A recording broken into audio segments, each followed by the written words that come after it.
Bismillahirrahmanirrahim. Assalamualaikum warahmatullahi wabarakatuh. Saya Cindy Kurnia Marsita dengan NIM 12040224455 dari kelas BKI 3A. Di sini saya akan menjawab pertanyaan UTS dan UAS model-model konseling dari dosen pengampu Bapak Muhammad Ilyas MA. Yaitu pertanyaan pertama, jelaskan teknik-teknik yang dilakukan dalam pendekatan psikoanalisis, asosiasi bebas, interpretasi, analisis mimpi, analisis dan interpretasi atas resistensi.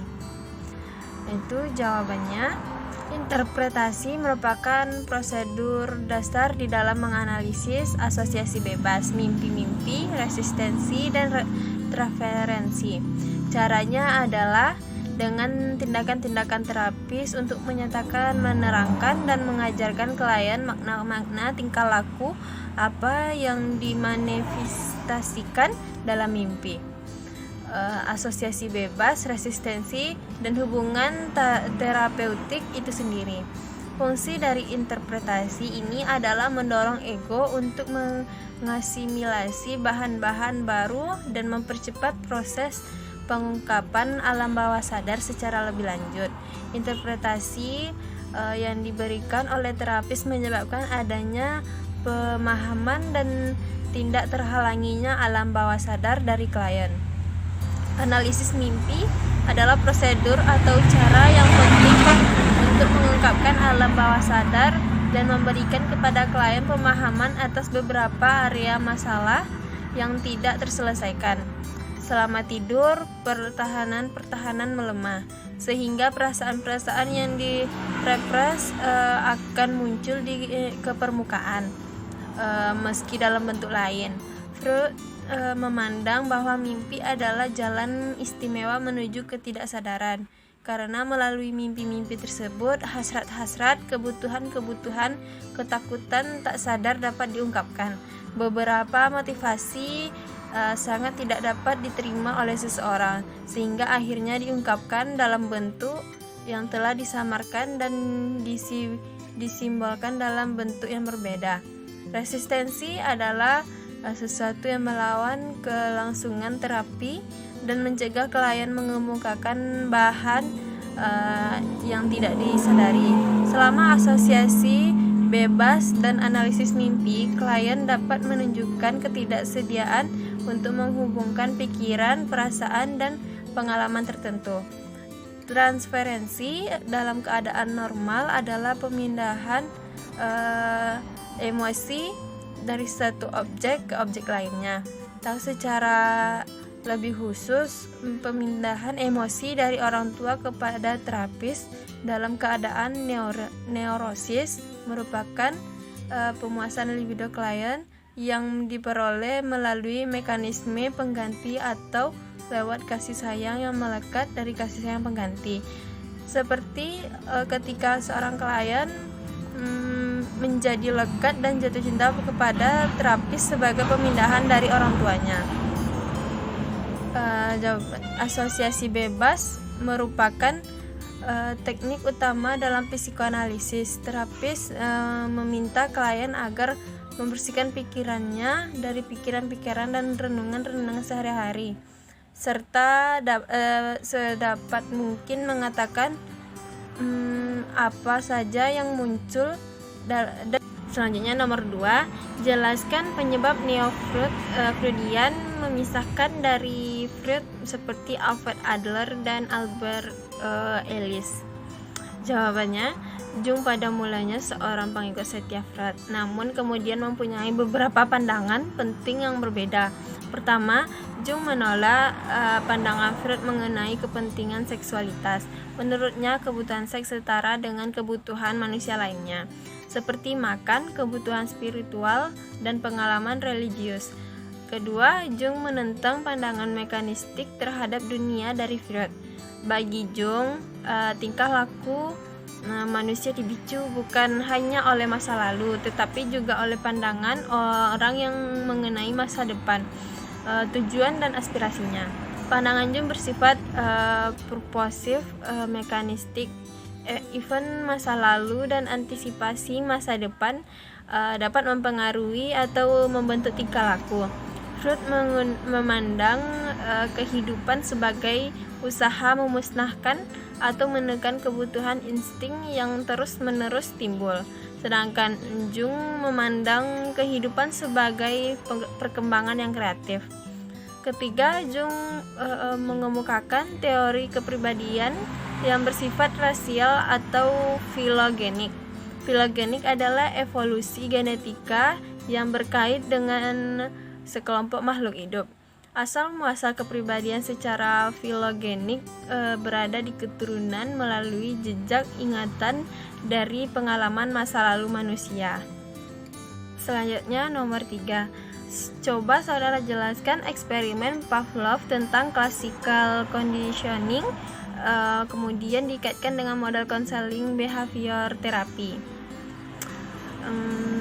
Dalam eksperimennya tersebut dikemukakan bahwa keinginan anjing untuk makan menyebabkan air liurnya mengalir. Perlu dicatat bahwa teori pembiasaan klasik atau classical conditioning berkembang berdasarkan hasil eksperimen ini.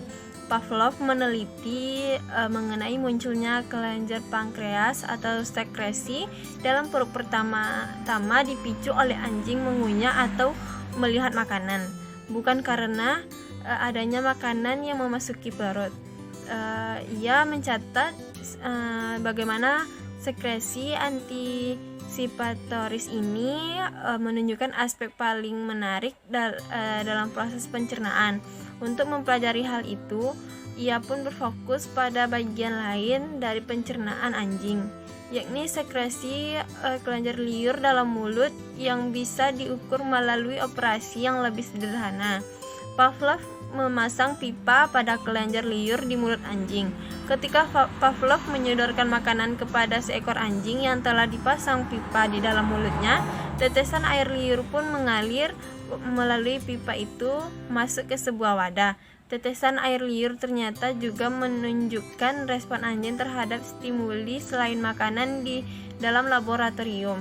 Pada dasarnya, classical conditioning ini adalah suatu teori yang menjelaskan bagaimana kita kadangkala mempelajari respon-respon yang baru sebagai sebuah hasil dari dua stimulus atau lebih yang muncul hampir pada waktu yang sama-sama. Pavlov mengemukakan bahwa hukum-hukum pengkondisian bisa dijelaskan oleh kegiatan timbal balik dari dua proses utama di dalam otak, eksistensi dan inhibisi. Eksitasi adalah proses pembangkitan, proses yang cenderung membuat respon terjadi, sementara inhibisi adalah proses penekanan yang cenderung mencegah terjadinya respon. Dengan demikian, eksitasi dan inhibisi beroperasi dengan cara saling bertentangan. Di antara keduanya, eksitasi memainkan peran yang lebih besar dalam menciptakan pengkondisian. Namun inhibisi bisa menjelaskan bagaimana berlangsungnya pengkondisian dalam hal-hal khusus. Selanjutnya nomor 4 yaitu jelaskan konsep dasar dari model konseling rasional emotif terapi. Rasional emotif terapi adalah aliran psikoterapi yang berlandaskan asumsi bahwa manusia dilahirkan dengan potensi baik untuk berpikir rasional dan jujur maupun untuk berpikir irasional dan jahat. Selanjutnya nomor 5. Jelaskan perbedaan model konseling Carl Rogers dengan model konseling Triad and Factor jika ditinjau dari hubungan antara konselor dan klien.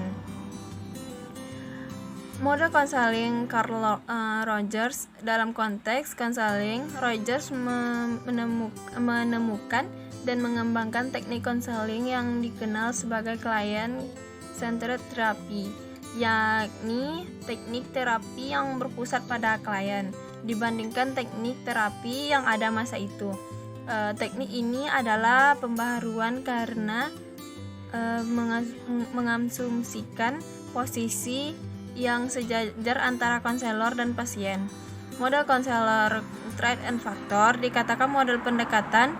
Hal itu memiliki arti bahwa untuk membantu penyelesaian masalah konseli, konselor mencoba mendekati atau menyentuh aspek tertentu dalam diri konseli agar aspeknya disentuh tersebut dapat berkembang dan diberdayakan untuk mengatasi masalah yang dihadapi. Oleh karena itu, dalam konseling dikenal ada kelompok model konseling yang dapat dikelompokkan ke dalam pendekatan kognitif, afektif, dan pendekatan tingkah laku.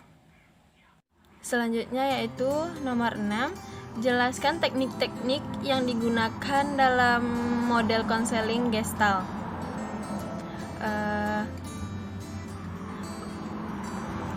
Dalam ringkasan Goodnanto atau pendekatan konseling 2012, prinsip kerja teknik konseling Gestalt yaitu penekanan tanggung jawab klien. Konselor bersedia membantu klien tetapi tidak akan bisa mengubah klien. Konselor menekankan agar klien mengambil tanggung jawab atas tingkah lakunya. Orientasi sekarang dan saat ini. Konselor tidak membangun kembali atau mengulang masa lalu atau motif yang tidak sadar, tetapi memfokuskan keadaan sekarang. Masa lalu hanya dalam kaitannya dengan keadaan sekarang. Orientasi kesadaran. Konselor meningkatkan kesadaran klien tentang diri sendiri dan masalah-masalahnya. Dalam buku Gerald Corey tahun 1995, teknik-teknik yang biasanya dipakai yaitu permainan dialog. Teknik ini dilakukan dengan cara klien dikondisikan untuk mendialogkan dua kecenderungan yang saling bertentangan, yaitu kecenderungan top dog atau adil, menuntut dan berlaku sebagai majikan, dan underdog atau korban, bersikap tidak berdaya, membela diri dan tak berkuasa. Di sini ada permainan kursi kosong, yaitu klien diharapkan bermain dialog dengan memerankan top dog maupun underdog, sehingga klien dapat merasakan keduanya dan dapat melihat sudut pandang dari keduanya. Selanjutnya, teknik pembalikan. Teori ini melandasi teknik pembalikan adalah teori bahwa klien terjun ke dalam sesuatu yang ditakutinya karena dia nggak bisa menimbulkan kecemasan dan menjalin hubungan dengan bagian-bagian diri yang telah ditekan atau diingkarinya. Gejala-gejala dan tingkah laku seringkali mempresentasikan pembalikan dari dorongan-dorongan yang mendasari. Jadi konselor bisa meminta klien memainkan peran yang bertentangan dengan perasaan-perasaan yang dikeluhkannya atau pembalikan dari kepribadiannya. Selanjutnya, bermain proyeksi atau memantulkan pada orang lain perasaan-perasaan yang dirinya sendiri tidak mau melihat atau menerimanya. Tetap dengan perasaan. Teknik ini bisa digunakan pada saat klien menunjuk pada perasaan atau suasana hati yang tidak menyenangkan, yang ia sangat ingin menghindarinya. Terapi ini mendesak klien untuk tetap atau menahan perasaan yang ia ingin hindari itu. Selanjutnya yaitu nomor 7. Jelaskan 3 aspek atau 3 dimensi yang saling berkaitan dalam membentuk sifat manusia jika ditinjau dari model konseling logoterapi.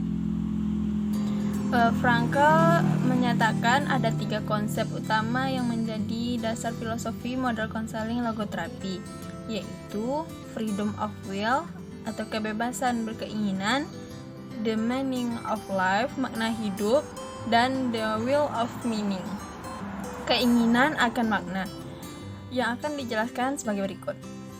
Freedom of will atau kebebasan berkeinginan. Kebebasan berkeinginan adalah ciri yang unik dari keberadaan pengalaman manusia. Manusia tidaklah bebas dari kondisi-kondisi biologis, psikologis, dan sosiologis, tetapi manusia berkebebasan untuk mengambil sikap terhadap kondisi-kondisi tersebut. Kebebasan berkeinginan adalah kebebasan yang bertanggung jawab untuk mengembangkan potensi yang dimiliki setiap manusia. Menurut Miseli, kebebasan berkeinginan yaitu manusia kehendak bebas untuk memilih yang perilaku positif atau perilaku negatif, dan bebas menentukan sikap untuk melawan atau lari dari keadaan. 2. The meaning of life, makna hidup. Menurut Frankl, hidup punya potensi untuk memiliki makna. Apapun kondisi ataupun masalah yang sedang dihadapi, bahkan kondisi yang paling menyedihkan sekalipun, manusia memiliki kemampuan untuk mengubah aspek-aspek hidup yang negatif menjadi sesuatu yang positif. Menurut Bustaman, makna hidup yang dimiliki manusia bisa berbeda dalam setiap harinya, bahkan setiap jamnya. Karena itu, yang penting bukan makna hidup secara umum, melainkan makna khusus dari hidup seseorang. Pada suatu saat tertentu, makna hidup adalah suatu hal khusus yang dirasakan penting dan diyakini sebagai sesuatu yang benar sehingga dapat dijadikan tujuan hidup yang harus dicapai oleh setiap manusia. Yang ketiga, the will of meaning, keinginan akan makna. Keinginan akan makna mendorong manusia untuk melakukan berbagai kegiatan agar kehidupannya dirasakan berarti dan berharga. Keinginan akan makna adalah dasar perjuangan manusia untuk menemukan dan memenuhi makna dan tujuan hidupnya.